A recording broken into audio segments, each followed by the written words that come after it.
Malam Pak. Malam Dok. Iya, saya Dr. Sofian yang berjaga pada malam hari ini. Sebelumnya nama Bapak siapa? Bapak Devri Dok. Oke, Bapak Devri, umurnya 20 tahun Dok. alamatnya di mana? Di Gunung Sindur Dok. Oke. Baik. Pada kali ini saya akan melakukan pemeriksaan fisik tentang saraf kranial ya Pak. Saya akan mengecek 12 saraf kranial Bapak yang terhubung dengan saraf-saraf Bapak. Mungkin ini akan memakan waktu yang lama dan ada rasa tidak nyaman, tapi ini penting untuk pemeriksaan. Apakah Bapak bersedia? Iya bersedia Dok. Oke. Sebelumnya saya mempersiapkan alat terlebih dahulu ya Pak. Iya. Baik. Pada kali ini saya akan memeriksakan nervus olfactorius Pak, atau indera penciuman. Tujuannya untuk melihat apakah hidung Bapak bisa mencium aroma kopi atau teh ya Pak. Iya Dok. Oke. Pertama-tama saya pertamakan persepsinya terlebih dahulu Pak. Iya Dok. Bapak, ini bau kopi ya Pak? Iya Dok. Ini bau teh. Oh iya Dok. Coba Bapak boleh dipejamkan matanya Pak. Ini bau apa Pak? Bawa kopi Dok. Oke. Ini bau apa Pak? Teh Dok. Oke, baik Pak. Untuk indera penciuman Bapak normal ya Pak. Normal semua, tidak ada kelainan. Lalu selanjutnya saya akan melakukan pemeriksaan nervus oculomotorius atau inspeksi lebar celah palpebra ya Pak. Ini untuk menilai apakah terdapat ptosis, exophthalmos atau enophthalmos ya Pak. Baik, Bapak bisa lihat saya. Oke, normal ya Pak. Tidak ada ptosis, exophthalmos atau enophthalmos. Lalu saya akan memeriksa kekuatan otot vertebrae ya Pak. Coba mana Pak? Coba aku mau tahu. Oke. Untuk kekuatan ototnya dalam batas normal ya Pak. Lalu saya akan melakukan inspeksi pupil ya Pak. Saya lihat apakah pupilnya normal, apakah ada anisokor ya Pak. Setelah saya lihat pupil kiri dan kanan sama ya Pak, isokor. Oke, setelah itu saya akan melakukan pemeriksaan di nervus opticus dan nervus oculomotorius, yaitu reaksi pupil terhadap cahaya. Pertama-tama saya meminta pasien lurus ke depan, lalu saya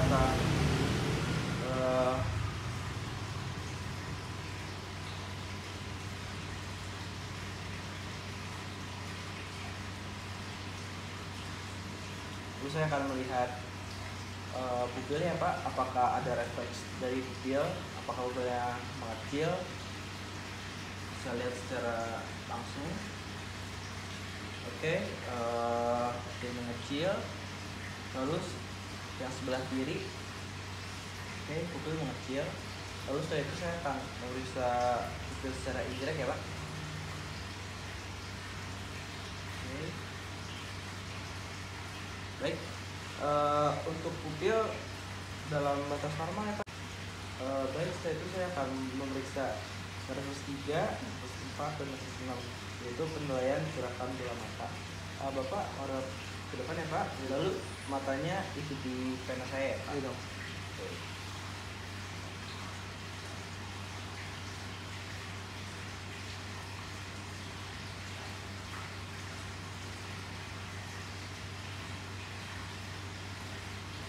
Baik Pak, setelah saya memeriksa dalam batas normal ya Pak, tidak ada perbatasan pergerakan bola mata ya Pak.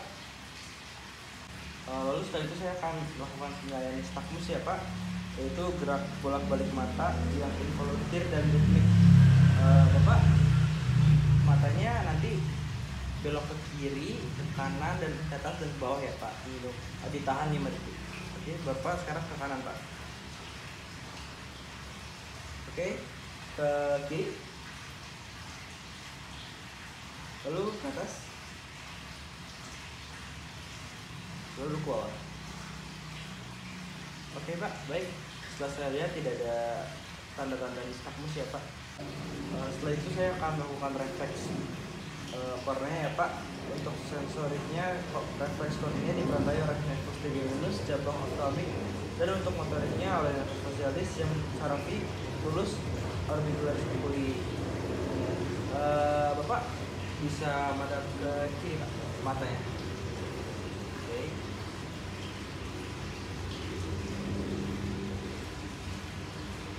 Baik, untuk refleks retina, untuk refleks kornea dalam batas normal ya Pak, positif karena berkedip.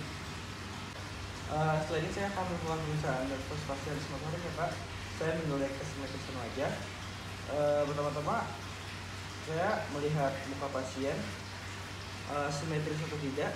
Setelah saya lihat simetris ya Pak, Bapak coba tunjukkan mata Pak. Oke.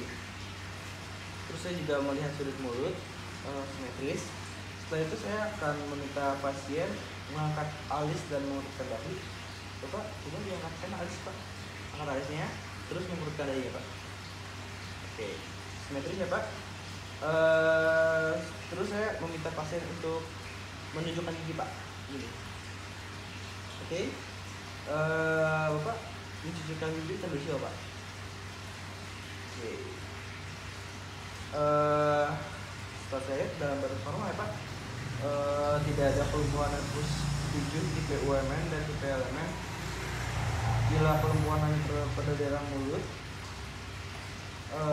untuk tipe LMN, bila kelumpuhan terjadi baik pada daerah mulut maupun pada mata. Jadi kalau misalnya ada yang lumpuh itu di nervus 7 Pak. Baik, setelah ini saya akan melakukan pemeriksaan nervus di motorik Pak, yaitu otot temporal dan masseter. Baik Pak, coba menaikkan dahinya Pak. Oke, coba membuka mulut Pak. Oke, untuk ototnya dalam batas normal ya Pak, otot temporal dan masseternya masih bekerja dengan baik. Setelah ini saya akan melakukan pemeriksaan jaw refleks, yaitu saya menempatkan sisi jari melintang ke dagu pasien. Setelah itu saya mengetok jari saya, saya lihat apakah ada rasa atau tidak. Pada orang normal hanya sedikit gerakan saja ya Pak, tapi Bapak dalam batas normal tidak ada kelainan ya Pak. Baik, setelah ini saya akan melakukan pemeriksaan nervus trigeminus sensorik ya Pak. Dapat 5, saya akan menilai resolusi wajah, yaitu saya membandingkan antara nervus ophthalmica, nervus maxilla, dan nervus mandibula. Pak, apakah terasa Pak? Ya, Pak. Apakah terasa? Rasanya? Apakah terasa? Rasanya? Oke, baik. Untuk sensibilitasnya dalam batas normal ya Pak, tidak ada kelainan. Lalu setelah itu saya akan menilai indera penglihatan ya. Saya akan menaruh berbagai rasa, yaitu rasa manis, rasa pahit, dan rasa asam ya Pak. Oke, saya samakan persepsinya dulu. Oke, ini rasa manis ya Pak. Ya,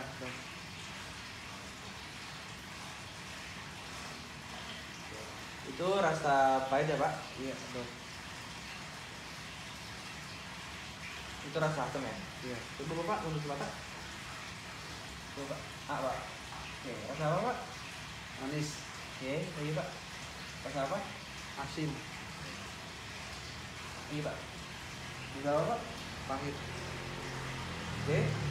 Baik, setelah saya melakukan pemeriksaan dalam batas normal ya Bapak dapat merasakan 3 rasa yang saya berikan.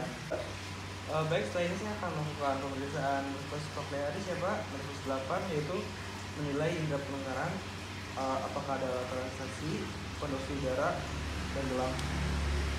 Jadi saya akan menggetarkan jari kepalanya, saya akan mendengarkan di kuping Bapak. Kalau misalnya suaranya sudah tidak terdengar, Bapak katakan ya Pak. Oke.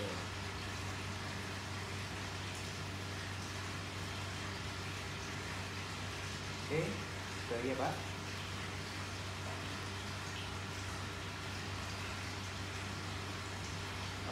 Baik Pak, dalam batas normal ya Pak, tidak ada pembentangan suara. Baik, setelah ini saya akan melakukan pemeriksaan ekstrimnya ya Pak. Ini bertujuan untuk membandingkan antara kondisi tulang dengan kondisi darah ya Pak. Jadi saya akan menaruh garpu putarannya di sini Pak. Nanti kalau misalnya sudah tidak terdengar, Bapak angkat tangan ya Pak. Iya dok. Nah, terus saya juga akan taruh di sini. Kalau misalnya sudah tidak terdengar, Bapak angkat tangan ya Pak. Oke, coba ya Pak.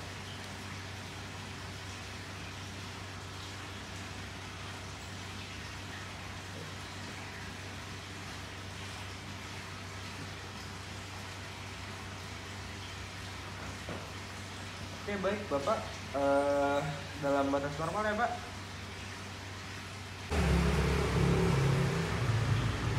Baik, setelah ini saya akan melakukan pemeriksaan tes Weber ya Pak. Saya akan mengetes apakah ada fluid konduktif atau fluid perspektif ya Pak. Nanti saya akan menaruh di daerah sini Pak. Nanti Bapak memberitahu ya Pak, apakah suara terdengar sama rata kiri dan kanan, apakah kiri doang atau kanan doang ya Pak? Coba. Sama rata dok suaranya. Oke, untuk pada orang normal sama rata ya Pak, kiri kanan. Kalau misalnya ada tuli, Bapak ada yang cuma berat ke kanan atau berat ke kiri ya Pak. Tapi Bapak dalam batas normal. Baik, setelah ini saya akan melakukan pemeriksaan nervus cranialis ya Pak. Nervus 9 dan nervus 10 yaitu wilayah kemampuan menelan. Bapak boleh makan dulu ya Pak.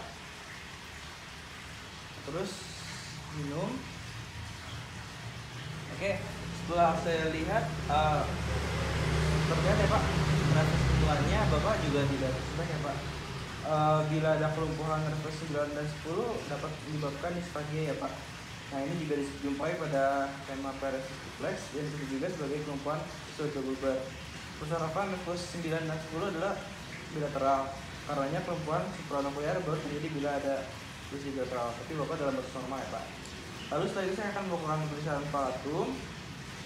Bapak buka mulut Pak. Lidahnya dijurin. Setelah itu Bapak bilang apa? Ini Pak. Oke. Setelah saya lihat dalam batas normal ya Pak, bila terdapat parasis otot faring dan palatum molo, maka palatum molo, uvula dan actus faring itu lumpuh Pak, tidak bergerak. Bila terdapat parase di kedua belah pihak, maka tidak didapatkan gerakan dan posisi uvula dan actus faring lebih rendah. Baik Pak, setelah ini saya akan melakukan pemeriksaan testis ya Pak. Saya akan menyentuh dinding faringnya Pak dengan spatula. Apa? Oh, bilang enggak Pak? Bilang Oke. Uvula akan bergerak ke suatu sisi jika terdapat kelumpuhan UMN atau elemen pada sisi yang lain. Uvula tidak bergerak ketika diminta pasien untuk menyebut Kalau yang gak itu kedua otot palatum parasis. Uvula bergerak ketika menyebut tetapi tidak dapat menyebut gak. Dengan penurunan senasi pada faring itu kelumpuhan nervus 9. Ini jarang Pak. Tapi setelah saya melakukan pemeriksaan, Bapak dalam batas normal ya Pak. Lalu setelah itu saya akan memeriksakan nervus cranialis ke 11 yaitu aksesorius. Penilaian atau sternocleidomastoideus yaitu saya pertama-tama akan inspeksi otot sternocleidomastoideus dalam keadaan istirahat dan gerak. Dalam keadaan istirahat, pemeriksa saya dapat melihat kontur otot ini. Bila terdapat parasis perifer akan dijumpai adanya atrofi. Pada lesi nuklear, misalnya pada ALS, bisa didapatkan adanya fascikulasi atau kedutan. Setelah itu, setelah saya lihat Pak, terlihat ya konturnya ya dalam batas normal Pak. Tentu saya akan melakukan palpasi Pak. Bapak yang kiri Pak, kiri kanan, atas, bawah. Oke Pak, setelah saya mengukur tenaga ototnya Pak, dalam batas normal ya Pak, tidak ada kelainan. Terus dan kiri dan kanan juga sama Pak. Baik, setelah ini saya akan melakukan penilaian otot trapezius ya Pak. Pertama-tama saya akan inspeksi otot dalam keadaan istirahat. Apakah ada atrofi atau fascikulasi, terus kontur ototnya. Setelah saya lihat dalam batas normal ya Pak, tidak ada atrofi atau fascikulasi. Setelah itu saya akan melihat posisi bahu apakah lebih rendah kiri atau kanan Pak. Kalau misalnya ada kelumpuhan otot trapezius, ada bahu yang sakit Pak antara kiri dan kanan. Terus juga scapula beranjak ke lateral dan juga tampak menonjol. Setelah saya lihat Bapak dalam batas normal ya Pak. Setelah itu saya akan melakukan pemeriksaan palpasi otot trapezius. Saya melihat konsistensinya oke dalam batas normal. Setelah itu Bapak nyeri apa tidak Pak? Nggak ada dok. Oh tidak ada. Setelah itu Bapak akan lupa. Itu lagi tahan lagi Pak. Oke. Setelah saya melakukan pemeriksaan dalam batas normal ya Pak, tidak ada lemah otot juga. Sekarang lagi ya Pak. Setelah ini saya akan meminta Bapak untuk ke atasi dan ke bawahin Pak. Oke, terus ke bawahin Pak. Oke. Tidak ada kelumpuhan apa ya Pak dalam batas normal. Baik, setelah ini saya akan melakukan pemeriksaan nervus cranialis ke 12 ya Pak, yaitu nervus hypoglossal. Pemeriksaan lidah saat istirahat dan bergerak. Bapak boleh buka mulutnya Pak, lidahnya dijulurkan. Saya lihat besar lidahnya normal ya Pak, pada umurnya, pada dasarnya normal. Oke Pak, lagi Pak, bentar lagi Pak. Saya melihat apakah kiri dan kanan sama. Setelah saya lihat dalam batas normal ya Pak. Terus tidak ada atrofi, tidak ada berturut dan faskulasi Pak, tidak ada. Terus Bapak julurkan itu lagi Pak. Oke. Terus saya lihat apakah ada tremor dan faskulasi. Setelah saya lihat tidak ada ya Pak. Terus saya melihat apakah ada deviasi lidah ke satu sisi. Setelah saya lihat dalam batas normal. Lalu Bapak lidahnya nyentuh ke pipi kiri dan kanan Pak. Oke. Berasa nggak Pak? Berasa. Oke, dalam batas normal. Bapak sekarang boleh ngomong huruf R. Oke. Bapak boleh ngomong ular lari lurus. Ular lari lurus. Oke Pak. Sekarang coba ngomong ular melingkar-lingkar dan pagar. Ular melingkar-lingkar dari pagar. Oke Bapak, tidak ada cadel atau pelo ya Pak. Iya dok. Baik Pak, setelah saya melakukan pemeriksaan fisik, Bapak dalam batas normal ya Pak, tidak ada kelainan. Mungkin kalau misalnya ada gejala lain, Bapak bisa berkonsultasi lagi ke saya dan saya periksa lagi ya Pak. Iya dok. Sebelumnya ada yang mau bertanya? Cukup dok. Terima kasih ya Pak. Masih dok.